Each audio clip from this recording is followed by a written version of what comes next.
பிரியமானவர்களே, இயேசு கிறிஸ்துவின் நாமத்தில் உங்களுக்கு என் அன்பின் வாழ்த்துக்கள். கைவிடப்பட்ட ஒரு சூழ்நிலையை உணர்கிறீங்களா? தனித்து விடப்பட்ட மாதிரி உங்களுக்கு தெரிகிறதா? என் மேல் அக்கறை யாருக்குமே இல்லை, எனக்கு உதவி செய்ய யாருமே இல்லை, எல்லாரும் என்னை கைவிட்டுட்டாங்க அப்படின்ற மாதிரி தெரியுதா? ஆண்டவரும் என்னை கைவிட்டுட்டாருங்க, எவ்வளோ ஜெபம் பண்ணி பார்த்துட்டேன் அப்படின்னு மன சோர்ந்து போனீங்களா?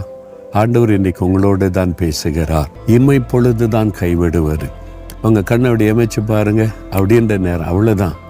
அதன் பிறகு உங்களை அவர் உருக்கமான இரக்கங்களால் சேர்த்து கொள்ளுகிற தேவன். இயேசு இந்த இடத்துல கெத்செமனே தோட்டத்தில் ஜெபித்த போது அவர் கைவிடப்பட்டதை போல காணப்பட்டார். என்னால் தனித்து விடப்பட்டவராக சீஷர்கள் அவருடைய பாரத்தை புரிந்து கொள்ளவில்லை. தனித்து விடப்பட்டவராக வியாகுலத்தோடு ஜெபம் பண்ணுகிறார். சிலுவையில் கூட சொல்கிறார்ல, என் தேவனே ஏன் என்னை கைவிட்டீர்? ஆண்டவர் கைவிட்டு விட்டாரா? இல்லை, கைவிட்டதை போல ஒரு காரியம் நடக்கிறது. ஏன்?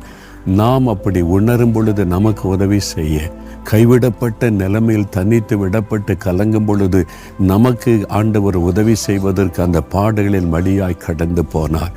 உன்னை கரம் பிடித்து நடத்துகிற சோர்ந்து போகாதே மகனே, சோர்ந்து போகாதே மகளே, ஆண்டவர் என்னை கைவிட்டு விட்டாரோ என்று சொல்லாதே. நான் எப்படி உன்னை கைவிடுவேன்? எப்படி உன்னை மறப்பேன்? உனக்காக சிலுவையில் என்னையே பலியாக கொடுத்தேனே, எப்படி உன்னை மறக்க முடியும், கைவிட முடியும் என்று ஆண்டவர் சொல்கிறார். அப்போ விசுவாசிக்கிறீங்களா? அப்படி நான் இருதயத்தில் கை வைத்து சொல்லுங்கள், ஆண்டவரே, இம்மை பொழுதுதான் என்னை கைவிட்டீர், ஆனாலும் உறக்கமான இரக்கங்களால் என்னை சேர்த்து கொள்ளுகிறீர்.